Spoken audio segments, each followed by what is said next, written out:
Hello, ladies and gentlemen. Well, you know me, as Angela Merkel used to say, I never pretend to be excited when I'm not. But I think I am a bit excited today because I had the devil in me and I just had this strange desire to buy myself a copy of the Gummy Bear Tarot, the Gummy Bears Tarot, because a friend mentioned it and I'd always wanted it, but never got around to buying it because it's a bit silly. And then I went online, decided to have a look, and I found a really cheap version on eBay. So here it is. And it's been sent in the post by some lovely person who has enclosed some little gummy bears. So there are my gummy bears. Who can say no to that? I suppose this is a bit of a kind of like, what's the word? An unwrapping video, isn't it? They used to be terribly popular back in the days of the dinosaurs. So here we have it. Das Gummibärchen Tarot by Dietmar Bittrich. Geschenkbox, a gift set, complete with 78 cards and an accompanying book. And it says here, Schluss mit dem ungelüfteten Tiefsinn lebensfremder Kartenleger.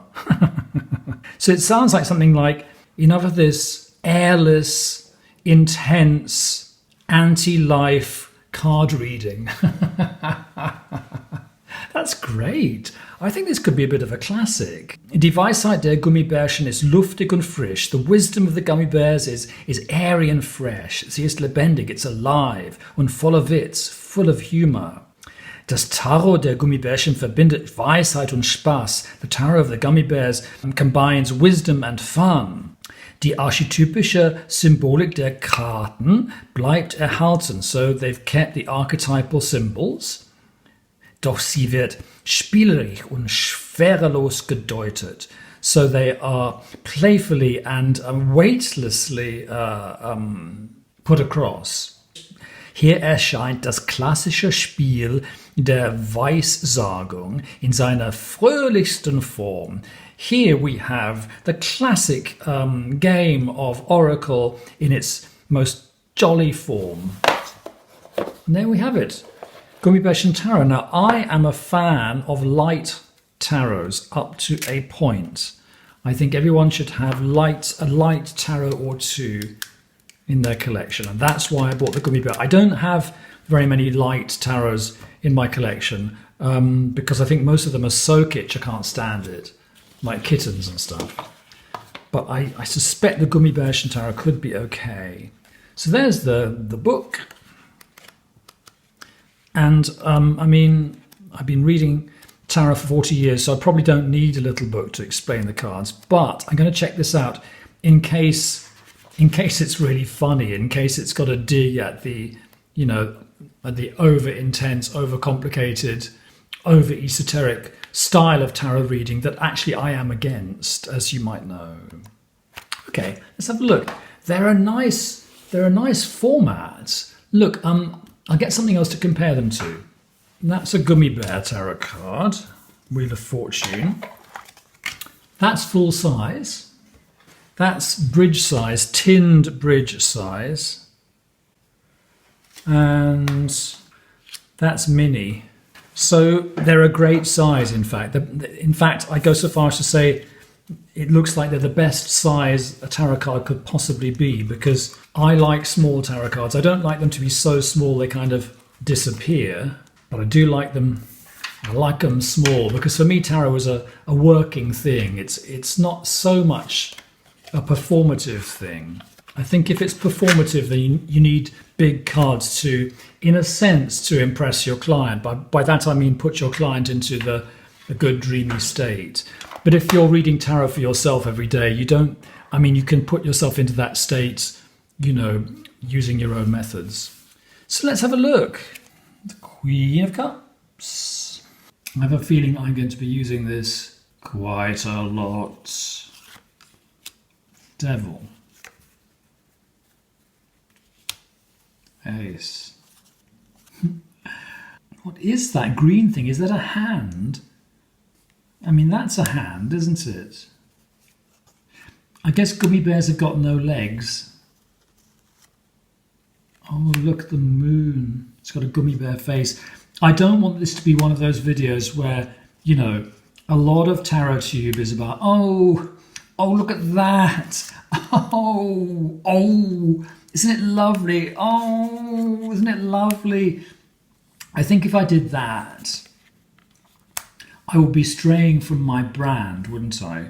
And I would probably lose some subscribers. That gummy bear seems to have breasts, if I'm allowed to use that word on YouTube. That's great. They're very expressive. And I think the reason why I've been looking for light-hearted and simple tarots is this, that I sometimes would like to have the tarot cards reduced to very simple hieroglyphic forms, basically with all the essentials of Pamela Coleman Smith and a bit more, and with things simplified just a little.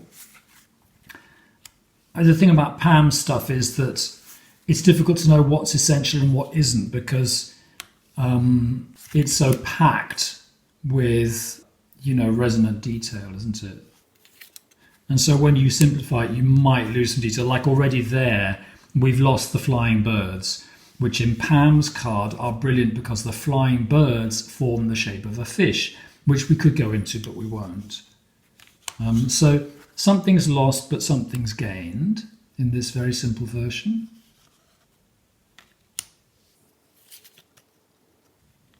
Okay, that's a bit of a car crash, isn't it, that one? A gummy bear interacting with a lion, but we're not really sure how. I mean, it's a funny image, isn't it, in the tarot? Is she taming the lion or fighting the lion? And I'm not quite sure that one quite gets on top of the image, but I don't want to be strict with the gummy bears. The Hanged One. Very nice Justice card. A gummy bear with a fig leaf.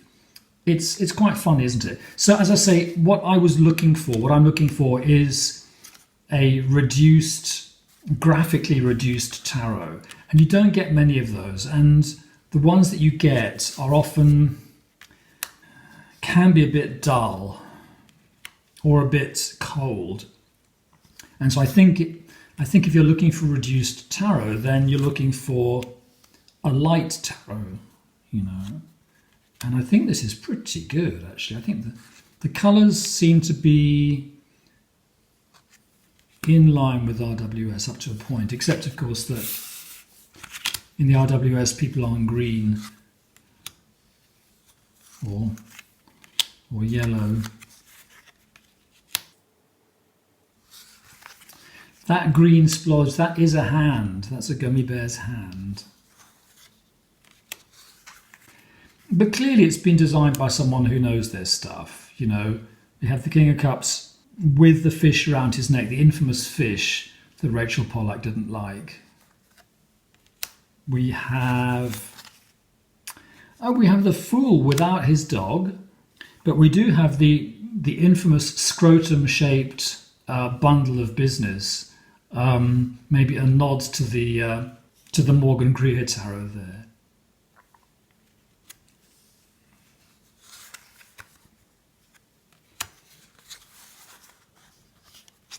I mean, that's very, very similar, isn't it? It's almost like they've been put through a Gummy Bearchen filter. That's great. I have a feeling I'm going to use these. What's nice about these cards is that this edition is old. Let's have a quick look. Okay, it's the 15th edition and it's from 2000, which for me is not as old as some things in my life, but that is 25 years old, ladies and gentlemen, 25 years old. And it seems it's printed on nice cardstock. It's got that lovely sort of junk shop feel. It might even have been properly printed, you know, in the old style rather than digitally printed, but I'm not an expert on printing. The colours are good though, and the definition's really good. So yeah, not sure about the horses. Defeated gummy bears in the background.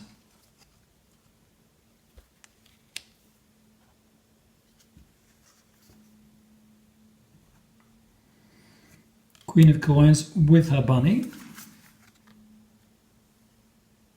Very industrious Eight of Pentacles. So there's an example of a Pamela image which has been reduced to the point where certain things are missing. There's no snail, is there?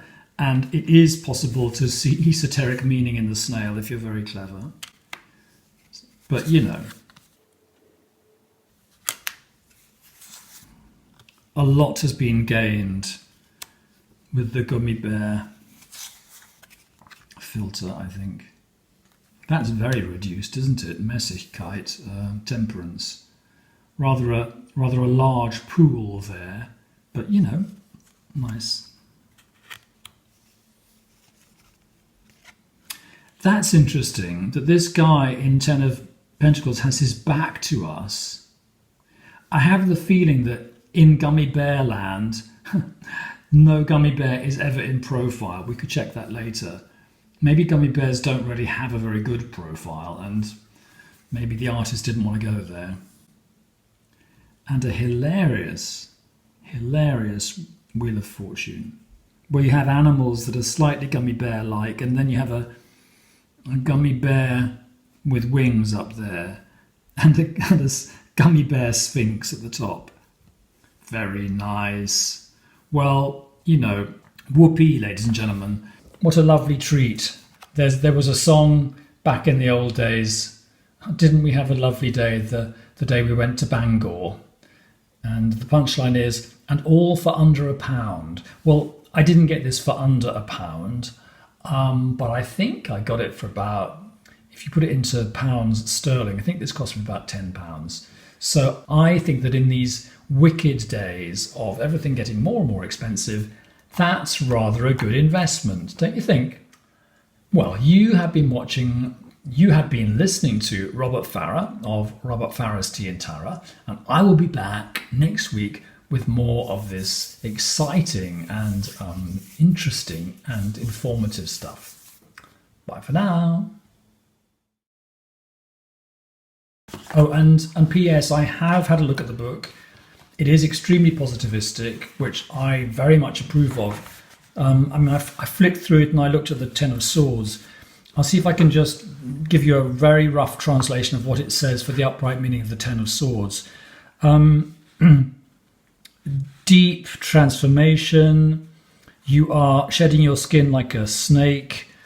Willingness, preparedness. Okay, willingness to leave the old completely behind, new birth, courage for truth, intensity without taboos, being able to see below the surface, wanting to explore, Aufdecken des Verdrängten, I'm not quite sure what that means, healing powers, psychic powers, motto, die and become. So, I mean, I think that's exactly the sort of spin that you need to put on traditionally negative cards in the tarot.